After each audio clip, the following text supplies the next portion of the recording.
नमस्कार. रात्रीचे 11 वाजलेत आणि काल रात्री बाचुल या गावामध्ये शेतकरी जे राखीला जातात त्यांच्या माळ्यावरती बसलेले असताना मांडवाच्या खाली बिबट्या ओरडत होता. जवळपास तो हल्ला करण्याच्या विचारामध्ये होता, परंतु शेतकऱ्यांनी जागृतपणा दाखवून आवाज मोठमोठ्याने करून बॅटरीवर खाली मारून आणि आपल्या घरी फोन केला आणि गावातून एक गाडी आली.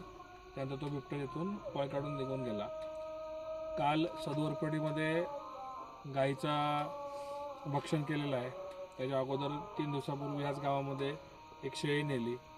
आज सकाळी आमच्या गावामध्ये बिबट्या दिसला आणि गौरेड्यांचा मोठ्या प्रमाणात हैदोस, वांढरं आहेत, त्यासोबत साईंदर मोर अशा प्रकारच्या चहूबाजूने वेड्यात पडलेला शेतकरी संपूर्ण पिकं उद्ध्वस्त होत आहेत. आणि जोडधंदा म्हणून पशु व्यवसाय करायचा तर पशुहानी देखील मोठ्या प्रमाणात होत आहे. त्यामुळे उर्वरित जो शेतकरी ह्या खेडेगावात राहिलेला आहे तो देखील कालांतराने मला वाटतं संपूर्ण गाव बंद करून आपलं घरदार बंद करून शहराकडे पलायन करेल.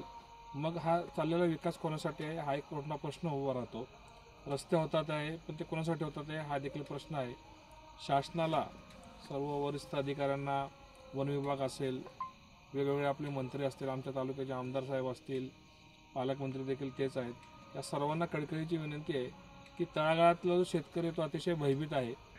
लेकराबाळांच्या पोटासाठी, उदरनिर्वाहासाठी तो काही ना काहीतरी जोडधंदा म्हणून व्यवसाय करत आहे शेतीपूरक, परंतु त्यामध्ये देखील त्याला 100% अपयश येत आहे. रात्रीची वीज असते त्यामुळे शेतकऱ्याला रात्री पाणी पाजावं लागतं.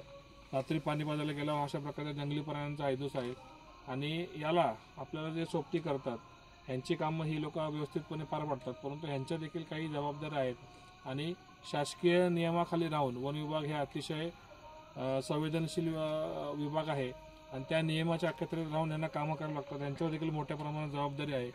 या अधिकाऱ्यांचं देखील सहकार्य असतं, परंतु या सर्वांमध्ये भरला तो सर्वसामान्य शेतकरी. त्या सर्वसामान्य शेतकऱ्याला कुठेतरी न्याय मिळावा ही माफक अपेक्षा आहे आणि यासाठी प्रत्येक गावातील शेतकरी सजग झाला पाहिजे आणि त्यांनी यासाठी मोठ्या प्रमाणात लढा उभा केला पाहिजे. नंतर येत्या काही वर्षात शेती संपूर्णपणे बंद होऊ शकते. धन्यवाद.